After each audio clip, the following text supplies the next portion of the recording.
दोस्तों, प्रथम एपिसोड में हमने देखा मिलारेपा का बचपन किस प्रकार कष्टों से गुजरा और फिर कैसे वो महान तांत्रिक बना और 35 लोगों की तांत्रिक विधि से हत्या कर दी। फिर पश्चाताप करने के लिए आध्यात्म विद्या प्राप्त करने हेतु गुरु की खोज करता हुआ गुरु मारपा के पास आता है। आगे देखेंगे कैसी कठोर गुरु की सेवा करना और कैसे कैसी कसौटियां पार करता है। तो अब आगे की कथा सुनते हैं। की पत्नी ने उसे भोजन और कपड़े दिए। मिलारेपा यहाँ की घाटियों में भिक्षा लेने जाते। भिक्षाटन के दौरान 21 तरह के अन्न एकत्र किए। कठिन परिश्रम करके उसने एक 4 कदे वाला बर्तन खरीदा जो अंदर बाहर से जंग से सुरक्षित था, अर्थात उसकी बनावट ऐसी थी कि जंग न लगे। और कुछ खाद्य एवं पे भी खरीदा। ये सब उसने एक बोरे में भर दिया। भोजन बनाने वाला बर्तन सबके ऊपर रखा और फिर लामा के घर पर आया। बोरी के भारी बोझ के कारण थका हुआ एवं हौंसता हुआ आकर बोरा नीचे रखा। उस समय लामा भोजन कर रहे थे। उन्होंने उसे देखकर भोजन करना बंद कर दिया। लामा बोले, अरे बालक, तुम बड़े शक्तिशाली हो, तुम हमारे घर को भी अपने तांत्रिक प्रयोग से बर्बाद करना चाहते हो क्या? फिर चिढ़ते हुए बोले, तुम जो लेकर आए हो बाहर ले जाओ। और पैर से बोरे को धक्का मारकर हटाया। मिलारेपा बोरे को हटा रहा था और बिना सोचे मन में बोला, लामा चिड़चिड़े स्वभाव के हैं, अतः मुझे अपने व्यवहार पर निगरानी रखनी पड़ेगी और जिनकी सेवा में हूँ उनका भी ध्यान रखना पड़ेगा। वापस आकर दंडवत प्रणाम किया और जो खाली बर्तन ले आया था मारपा को दिया।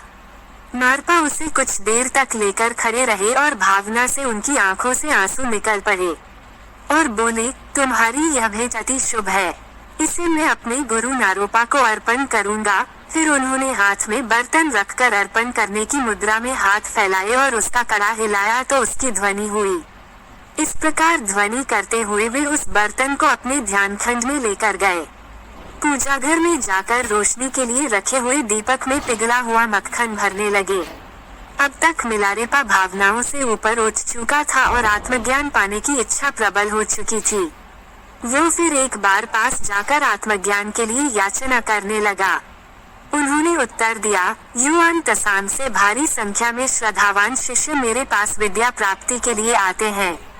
योद्रुक और तुकलुन के घुसपैठियों ने लिंग के स्थानीय लोगों की जगह उन पर आक्रमण करके दबा ली है और उनका खजाना लूट लिया है।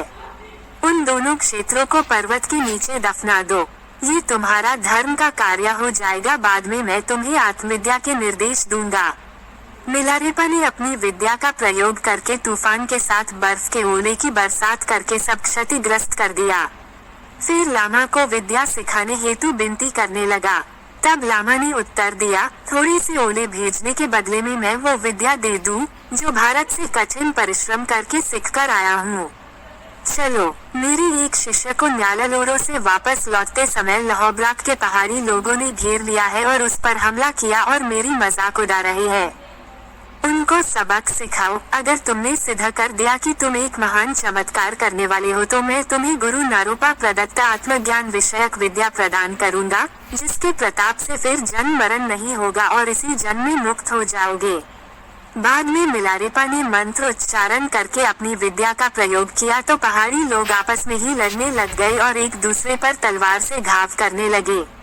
मारपा को जब उस बात की अनुभूति हुई तब बोले, मान लिया कि तुम एक महान चमत्कारी पुरुष हो।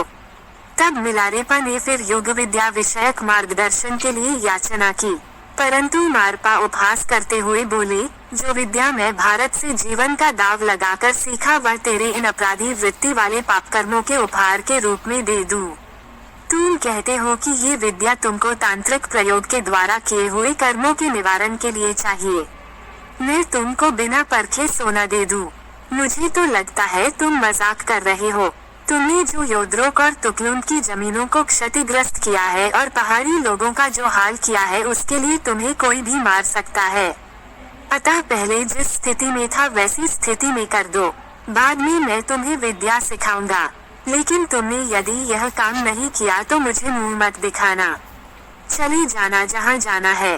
इस प्रकार आदेश देकर मारपा चले गए। तब मिलारेपा हताशा, निराशा एवं दुख से भर गया, उसकी आंखों से आंसू निकल पड़े। गुरुमाता दग्मे ने उसे ढांढस बंधाया।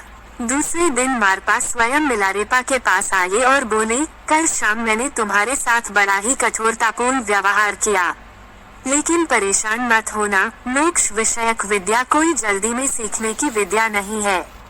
तुम्हारे पास शक्ति है, अतः मेरे लिए एक मकान बनाओ जैसा मैं कहूँ।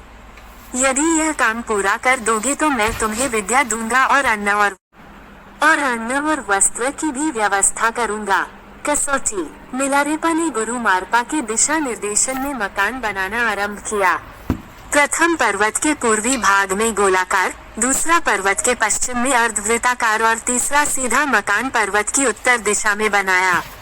परंतु हर बार मकान जब आधा बन जाता तब गुरु मारपा आते और उन्हें तुड़वा देते और आदेश देते हुए कहते, मिट्टी और पत्थर को अपनी जगह पर फिर रख दो। आत्मविद्या का जिज्ञासु मिलारेपा शोकग्रस्त हो गया और गुरु की आज्ञानुसार प्रथम मिट्टी तत्पश्चात पत्थर को अपने स्थान में डाले जहां से लाया था। इस दौरान उसके कंधे पर फोड़े हो गए। मारपा 9 स्तर ऊंची अर्थात भूतल सहित 10 मंजिला एक चौरस सफेद हवेली बनवाना चाहते थे। उन्होंने मिलारेपा से कहा, इतनी मजबूत हवेली बनाओ कि कभी गिरे नहीं। जब काम पूरा हो जाएगा तब मैं तुम्हें रहस्य विद्या का दान दूंगा। तभी तुम्हें ध्यान के लिए समय मिलेगा और मैं तुम्हारी कठिन समय में एवं जीविका के लिए सहायता करूंगा। पिछले कटु अनुभव के कारण मिलारेपा ने गुरु मारपा की पत्नी दखने को मारपा के द्वारा दिए गए वचनों की साक्षी बनने का आग्रह किया। इस पर गुरु मारपा सहमत हो गए। तत्पश्चात मिलारेपा ने उस चौरस मकान की नींव रखी। जब दीवार खड़ी करने की शुरुआत कर रहा था तब गुरु मारपा के 3 शिष्य शुंका नगोक्तन, डोल का तसुरतन और तसांगरों का मतों मिलकर एक बड़ी शिला लुढ़काते हुए लेकर आए और जिस ओर मिलारेपा हवेली बना रहा था रास्ते में रख दिया। मिलारेपा ने देखा कि यह तो दीवार की आधारशिला के लिए अच्छा काम आएगी। उसको उठाकर ले आया और दीवार की आधारशिला के रूप में रख दिया। मिलारेपा दोनों तरफ से बड़े द्वार वाली दूसरी मंजिल बांध रहा था तब गुरु मारपा आए और सावधानी पूर्वक हवेली का निरीक्षण करने लगे। वो बड़ी शिला जिसे 3 शिष्य मिलकर लाए थे उसकी ओर उंगली से इशारा किया और उसके बारे में जानने के पश्चात कहा, तुम हवेली बनाने के लिए मेरे शिष्यों की मदद नहीं ले सकते, वे द्वितीय उच्च कोटि का अनुष्ठान कर रहे हैं। अब तुम इसे पूरा मत गिराओ, पर पत्थर को वापस उसकी जगह पर रखाओ। बाद में मिलारेपा ने ऊपर से उठाई हुई दीवार फिर गिरा दी और उस बड़ी शिला को जो 3 शिष्य मिलकर लुढ़काते हुए लाए थे अकेला उठाकर ले गया, उसके पूर्व स्थान पर रखा और फिर वापस लेकर आया और काम चालू किया। 3 शिष्यों का काम अकेले ने किया। उसने उस शिला का नाम रखा महाकाय पत्थर। हवेली की 7वीं मंजिल बना रहा था तब उसकी पीठ पर फोड़ा हो गया था। उस समय तसांगरों का महान नेतो इदम चक्र संवर की दीक्षा के लिए आया तो वह भी वहां पर बैठ गया। गुरु मारपा ने उसे देखकर बुलाया और बोले, महान चमत्कारी पुरुष, तुम मुझे भेंट देने के लिए क्या लाए हो? अगर मेरी विद्या के बदले देने के लिए कुछ भेंट लाए हो तो मुझे दो, नहीं तो इस गुप्त रहस्यमय दीक्षा संस्कार की जगह छोड़कर बाहर निकल जाओ। इतना कहकर लामा ने उसे थप्पड़ मारा और बाल खींचते हुए बाहर धकेल दिया। मिलारेपा को जिले में कुछ सार नहीं दिख रहा था। उसने मरने का विचार किया और रात भर रोता रहा। उसकी गुरु माता ने उसको सांत्वना दी। दूसरे दिन सुबह लामा स्वयं उसके पास आए और बोले, ओ चमत्कारी पुरुष, अब हवेली का काम फिलहाल उतना रहने दो। उसकी नींव को लग के एक मंदिर बनाओ और हवेली के चारों ओर से एक बारह खाने वाला रास्ता बनाओ। उसके बाद मैं तुम्हें गुप्त विद्या का रहस्य बताऊंगा। उसने हवेली के चारों ओर से घिरा हुआ रास्ता बनाना आरंभ किया। काम पूरा हुआ तो गुरु मारपा की पत्नी फलों से बना पेय और मौसम के अनुरूप फल लेकर आई। दग्नी एक सद्गुण संपन्न पतिव्रता सती नारी थी। जब वह लगभग काम पूरा कर ही रहा था कि डोल का तसुरतों आंगंग बुढ़िया समाज की दीक्षा के लिए आया। दखनी ने मिलारेपा को लामा को देने के लिए एक मक्खन का कटोरा, एक कपा और एक तांबे का बर्तन दिया। भेंट सामग्री लेकर दूसरे गुरु भाइयों के साथ वो भी आया। मारपा ने मिलारेपा को पूछा, महान चमत्कारी पुरुष, मेरे लिए क्या भेंट लाए हो जो इन सबके साथ बैठे हो?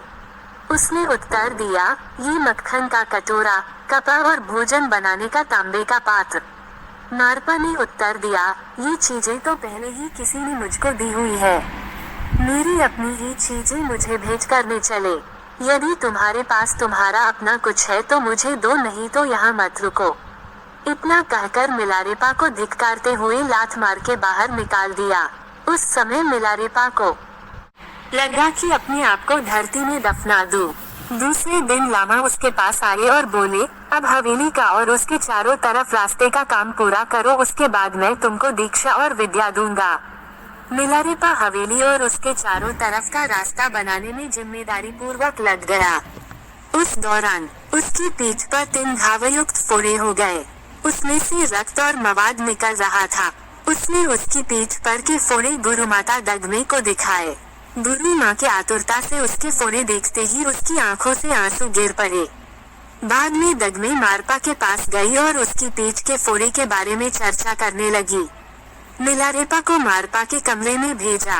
मारपा बोले, महान चमत्कारी पुरुष, अपनी पीठ दिखाओ। सावधानी पूर्वक उसकी पीठ के घावों को देखकर बोले, मेरे गुरु नारूपा ने मुझसे 24 प्रकार की तपस्या करवाई थी।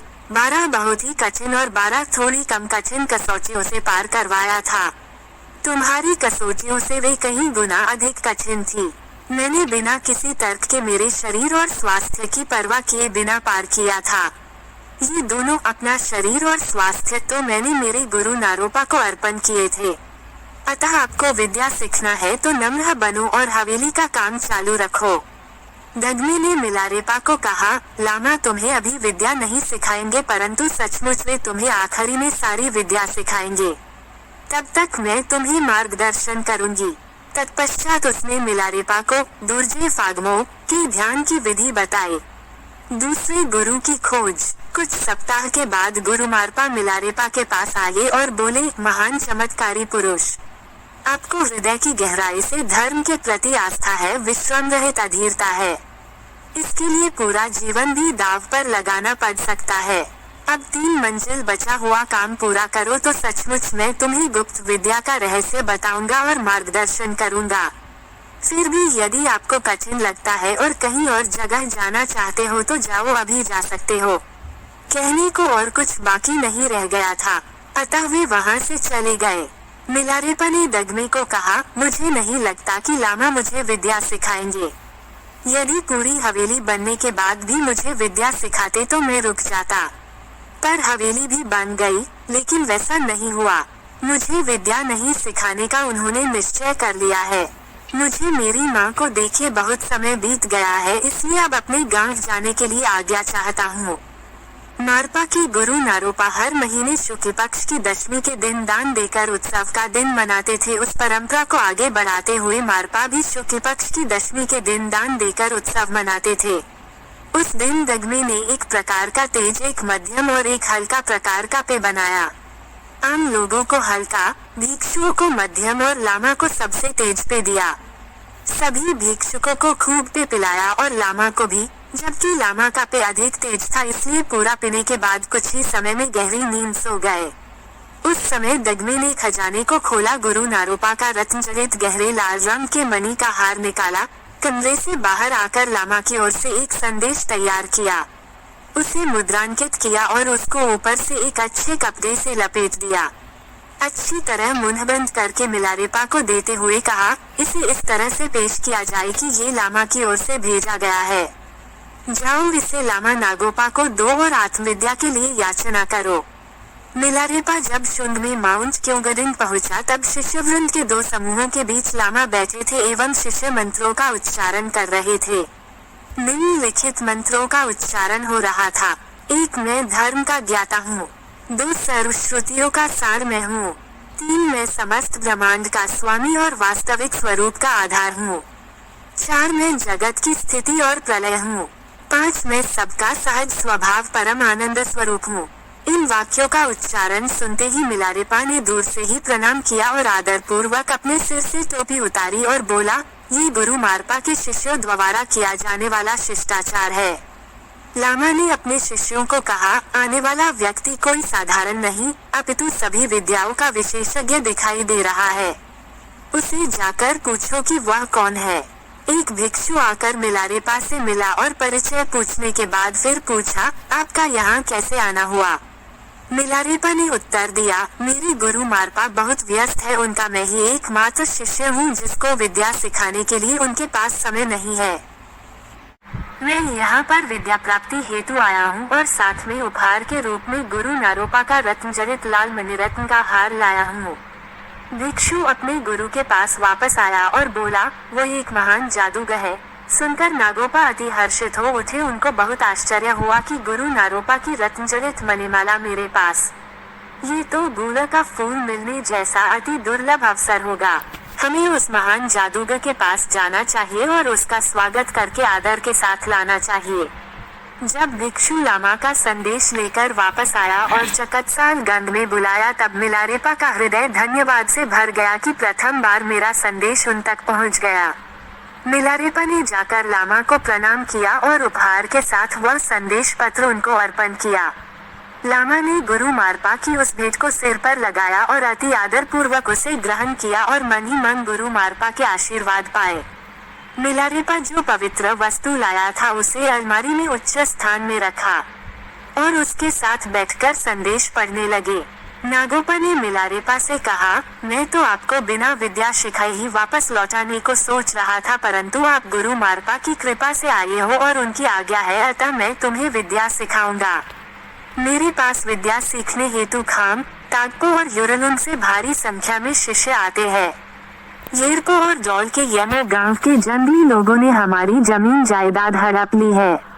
आप जाओ और तूफान के द्वारा उनको सबक सिखाकर आओ, बाद में मैं तुम्हें दीक्षा दूंगा और विद्या सिखाऊंगा। मिलारेपा उनको मना नहीं कर सकता था। उसने सीसम के बीजों को मंत्र के द्वारा अभिमंत्रित किया और जहाँ पर जंगली लोगों का त्रास था वहाँ पर रख कर आया और डोल के आसपास की सभी जमीनों पर तूफान के साथ हिमवर्षा करने लगा। उन दिनों उसने एक वृद्ध महिला के घर को अपना निवास स्थान बनाया, वहाँ रहकर यह कार्य करने लगा। तुरंत बरसात होने लगी, तूफान आया और बिजली गिरने लगी। तब वो वृद्ध महिला रोते हुए चिल्लाने लगी, जब मेरी जमीन में फसल ही नष्ट हो जाएगी तो मैं क्या खाऊंगी। मिलारेपा ने उस वृद्धा को अपनी जमीन का नक्शा बनाकर देने को कहा। वृद्धा ने अपने त्रिकोणाकार खेत का नक्शा बनाया जिससे मिलारेपा उसे सुरक्षित रख पाए। नक्शे को रखकर हाथ के पंजे को उसके ऊपर रखा और मंत्र पढ़ा। बाद में उसके परिणाम का निरीक्षण करने निकला। देखा तो 2 गांव के बीच पहाड़ गिर पड़ा था और सारी जमीन ध्वस्त हो चुकी थी। एकमात्र उस वृद्धा का खेत सुरक्षित और उपजाऊ था। उसने देखा कि उस खेत की सीमा पर कुछ छोटे छोटे पक्षी मरे पड़े थे। उसके बाद वह लामा के पास वापस आया और उनके चरणों में गिरकर रो पड़ा और बोला, हे मेरे परम आदरणीय लामा रिनपोछे, सचमुच मैं तो यहाँ पवित्र विद्या सीखने आया था, परंतु मुझसे तो एक के बाद एक पाप बढ़ते जा रहे हैं। मैं महापापी हूँ, मुझ पर दया करो। लामा नगोपा ने उत्तर दिया, भाई महान जादूगर, घबराओ नहीं, हम लोग महान नारोपा और मैत्रेय जैसे परम गुरुओं की परंपरा के शिष्य हैं। मेरे पास ऐसी विद्या है कि कितना भी पापी क्यों ना हो, उस विद्या से शीघ्र पावन होने लगता है और आत्मविद्या का अधिकारी बन जाता है। तुम्हारे द्वारा भेजे गए तूफान से जितने भी जीव मारे गए हैं वे सब फिर जन्म लेंगे और आपके आसपास ही रहेंगे। आपकी मोक्षदायिनी आत्मविद्या का प्रकाश उन्हें भी आह्लादित करेगा। यदि मेरी बात पर विश्वास नहीं है तो मैं तुम्हें दिखा सकता हूँ। इतना कहकर एक क्षण के लिए शांत हो गए और दोनों हाथों की हथेली मिला ली।